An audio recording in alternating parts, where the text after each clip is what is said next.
Welcome, curious listeners, to this exploration into some really nuanced insights from the Talking Ketamine podcast. Today, we're looking into something that really sits at the crossroads of deep human suffering and, well, cutting-edge science, ketamine. Specifically, we're examining its powerful but also really complex role. It's like a beacon in what one fascinating study calls the paradox of hope. Yeah, that's a great way to put it. This isn't just about, a new pill or therapy. It feels like it's about a fundamental shift in understanding resilience and the nature of healing itself. Indeed. And for our discussion today, we're drawing heavily from a really compelling qualitative study. It's titled Lived Futures in Ketamine Therapy, a qualitative study of hope and temporality in treatment-resistant depression. Okay. This was defended just back in May 2025 by a team including Dr. Bridget Haas, Dr. Lee Hoffer, and Dr. Jonathan Sadowski. Their research just dives so deep into the unfiltered lived experiences of people who've really grappled with severe treatment-resistant depression. It gives us this window into how they navigate the really intense hopes and also the lingering uncertainties that come with seeking out such a novel treatment. That sounds incredibly insightful. Yeah. So, okay, before we can even really start talking about hope, we probably need to understand the flip side, right? Yeah. The profound hopelessness many of these individuals felt. Can you sort of paint a picture for us? What were their lives like before ketamine? Absolutely. And the study portrays this so vividly. Yeah. For many participants, depression wasn't just like feeling down. It was this pervasive condition that it seeped into their entire sense of self, their relationships, and crucially, their view of any possible future. Wow. It wasn't just feeling low, it was like a fundamental distortion of their reality. One participant, Audie, put it so powerfully, they said, depression doesn't just make you feel hopeless, it makes hopelessness feel like the only possible truth. Oh, man, that's heavy. It really is. Imagine that being your baseline. And these individuals, they often had decades of psychiatric care behind them. Decades. Yeah, trying numerous medications, sometimes dozens, often enduring just awful side effects with little or, no success at all. Each failed attempt wasn't just a disappointment. It was like another layer of erosion on their spirit, just deepening that futility. You can see how that would build up. Exactly. Brilliant. Wyatt, for instance, he'd tried at least 7 different meds. He likened it to being stuck in a dark room, just constantly flipping a light switch that never, ever worked.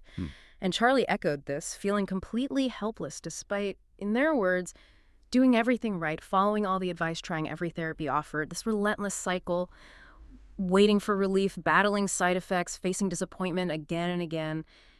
It became what the study authors call a therapeutic burden. A therapeutic burden? Yeah, it just slowly, relentlessly chipped away at their ability to even believe recovery was possible. It created this active, almost protective disbelief in things getting better. So it's not just that they had depression symptoms.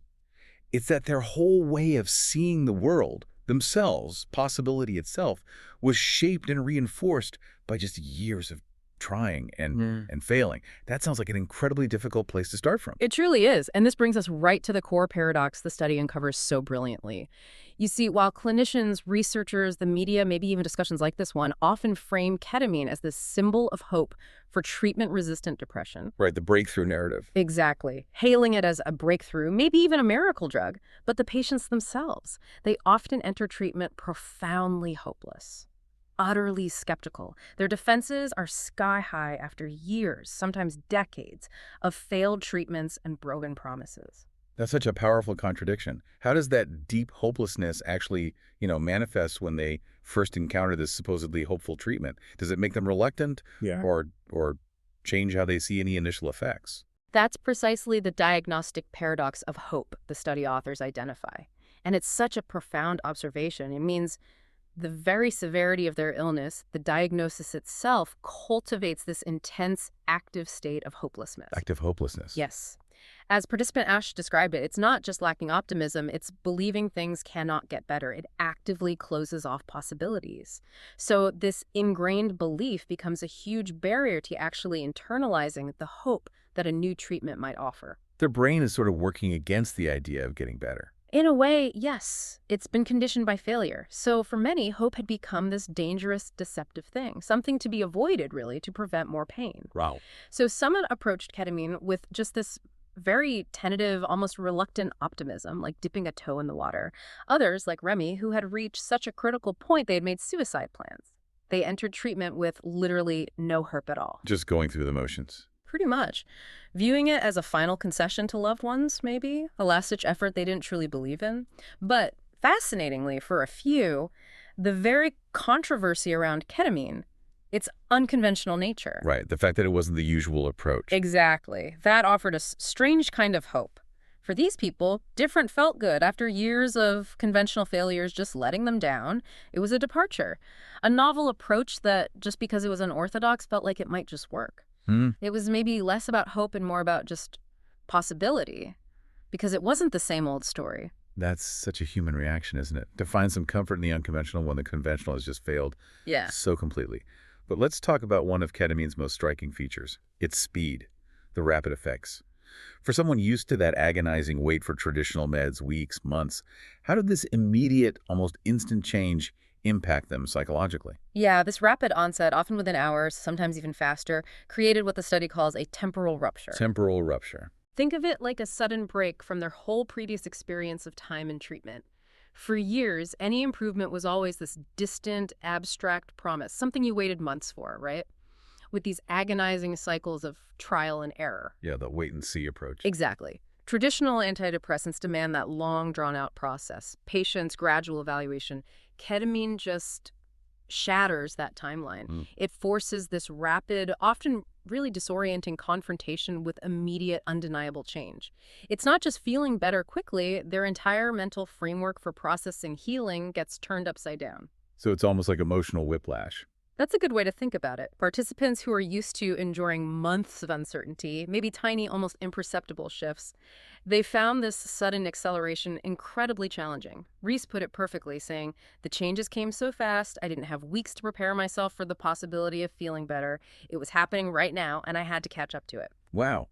So the emotional work shifted dramatically. Instead of trying to hold on to hope over time, they suddenly had to rapidly interpret and integrate these huge transformations happening right now. Precisely. It required this intense mental effort to reconcile their long-held belief in futility with the immediate, undeniable evidence that things were changing. It's like being in slow motion for years and then suddenly being shot into warp speed. That's a huge mental and emotional load, this rapid processing. And it makes me wonder, how did that experience, that rapid timeline shift, also shape how they dealt with another layer of complexity? Ketamine's contested public identity. It absolutely is a huge load. Yeah. And yeah, that temporal shift definitely plays into how patients make sense of ketamines. Let's call it complicated identity. The study clearly shows ketamine occupies this difficult, ambiguous space, right, between its unfortunate reputation as an illicit substance. The party drug thing. And it's growing, but still kind of fragile, acceptance as a legitimate, even groundbreaking psychiatric treatment. This duality creates a unique challenge. I can imagine. Patients are acutely aware of it. They feel this need to navigate it carefully, both inside themselves and when talking to others. They found immense security and legitimacy in the medical setting. Right. The context matters. Hugely. Being in a hospital surrounded by doctors, nurses, monitoring equipment, that environment was a crucial legitimizing factor. Remy, for instance, who initially wondered if it was even legal, found a reassurance there. They said, "I'm in a hospital, this is really happening, and it's happening here, so okay." The clinical context acted as a powerful counter-narrative to the stigma. That makes perfect sense. The setting provides a reframe. But what about that broader cultural stigma? I mean, many listeners will have heard ketamine called a party drug or seen media reports like the very public discussion around Matthew Perry's death recently. How did that wider narrative affect these patients personally? Oh, it impacted them significantly.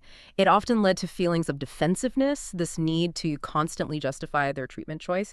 Tarly's words really capture this conflict. Some people talk about ketamine like it's some kind of party drug. Here I am using it as a serious medical treatment, and there are people out there using it for fun. Yeah, that disconnect must be jarring. It really is. It led to this profound sense of needing to explain themselves, to emphasize the seriousness, the medical necessity of what they were doing. They'd often proactively highlight the controlled medical setting, you hear that phrase a lot, as proof of its legitimacy and safety, almost like a shield against judgment, which is a heavy burden to carry when you're already in a vulnerable space seeking mental health treatment. Absolutely. That really brings home the human side of this. So with all these layers, the deep initial hopelessness, the rapid effects, the societal stigma, what does this all mean for hope itself? Did ketamine, despite that initial paradox, eventually allow patients to redefine hope, maybe find a more sustainable version. That's a crucial question, and yes, the study highlights a truly transformative shift for many. For a lot of them, hope had become, as you said, dangerous. It was tangled up with past disappointments, the weight of failure, something to guard against. Right. But with ketamine, some participants developed what the study insightfully calls evidence-based hope. Wynne articulated this beautifully. Evidence-based hope to me means I can point to tangible changes. I'm sleeping better. I enjoy my morning coffee again. I'm making plans for next month. So concrete things. Exactly. These aren't just feelings, Wynne continued. They're measurable improvements. Now my hope is grounded in real results. It wasn't a return to some naive, wishful thinking. It was more mature, resilient, built on concrete, observable changes in their daily lives. It feels much more solid. It does, and it allowed them to engage with their recovery differently. They also learned to handle uncertainty. Before, uncertainty was often paralyzing. It stopped everything. After treatment, uncertainty didn't vanish, but it shifted. It became something they could tolerate, maybe even an openness to change, as participant Sam described it. This shift was key. It allowed possibility to function as a way of thinking about the future, even when full-blown hope still felt too raw or painful. So they could sit with the unknown without it crushing them. Precisely, finding some agency even in the gray areas. That's incredibly powerful. Moving from hope as a dangerous feeling to hope as a verifiable fact, grounded in evidence, and from paralyzing uncertainty to an openness to possibility. So this isn't just about symptoms getting better, is it? It sounds like a fundamental shift in how they view themselves and their potential for a different future. Exactly. That's a huge part of it. The rapid, tangible changes allowed participants to articulate this dualism between self and brain. It's a fascinating cognitive step. Okay, what does that mean? Dualism between self and brain. Well, Reese explained it really compellingly. I didn't need to be fixed. My brain needed to be fixed. And ketamine fixed my brain. See the separation? Yeah. And Kit shared a powerful metaphor. My brain was dead, but with ketamine, it somehow came back online. This idea, the study calls it the neuroplastic self, is incredibly powerful.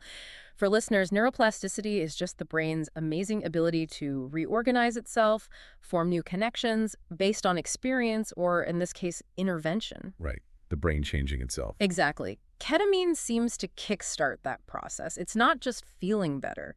It might be enabling actual structural and functional shifts in the brain. This allows patients to quite literally rewire their perception of themselves and their relationship with their illness. So it's biological change enabling psychological change. That seems to be the experience. By understanding the illness as a brain problem, not a core personal failing, they could separate their identity from the depression. This was huge. It allowed them to imagine a future free from its grip, fostering both real hope and actual motivation to engage with life again. They could see themselves as okay, even if their brain needed help. Precisely. And ketamine provided that help, creating a biological basis for psychological transformation.